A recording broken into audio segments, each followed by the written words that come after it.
Back like we never left. What is good, everybody? Today's video, why the narcissist never quite hoovered after the breakup. Now you already know how I get down. I don't like to waste time and I'm ready to get into it. So let's do that right now. They had two goals. One was to infiltrate your defenses, learn everything they could about you, what your emotional triggers were, how you like to be treated, your love languages, what made you tick. But more importantly, number two was to use all they learned in order to drain you dry of every ounce of happiness, peace, and positivity that you ever possessed. And we don't recognize it in the moment, but everything was calculated, from the manufactured arguments to the fact they never showed any depth throughout the course of the relationship. And by that I mean you didn't know shit about them. Every attempt you made to get close, make a connection, learn more details, find a soft spot, get them to be authentic, honest, transparent, shit, tell you anything besides surface level bullshit, was met with resistance. And that was all by design. See, they can't let you in too much because they view insecurity as weakness, vulnerability as illegitimate, and empathy, shit, well, they ain't had that shit since childhood. See, we make this decision to stay because we project what we would do if we were in their shoes. See, because you would change, accept the love, the help, the support, the structure and stability that you provided. But see, that's what a narcissist needs. You know, someone as persistent as you to be their everything so they can in turn treat you like they're nothing. So when they don't hoover after the breakup, it's not because you weren't a good person. It's not because you didn't give your all, buy, love, carry the weight of all their fucking burdens plus yours. It's because they have no further use for you. And just like they've treated everyone they loved in the past, once they're finished, they just discard of you, replace and move on as unbothered as ever that you even existed.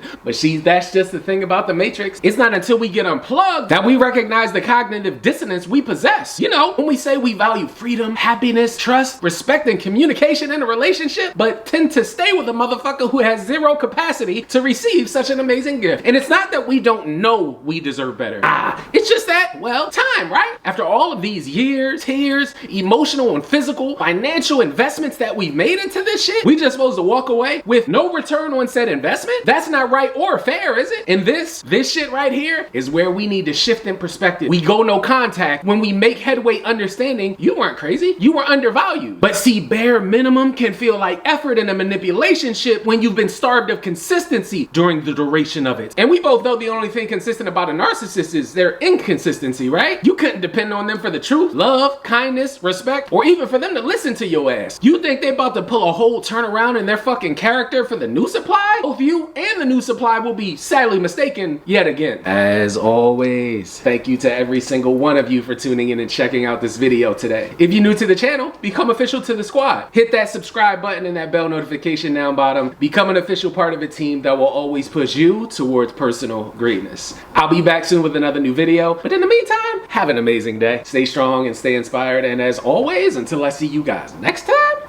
peace.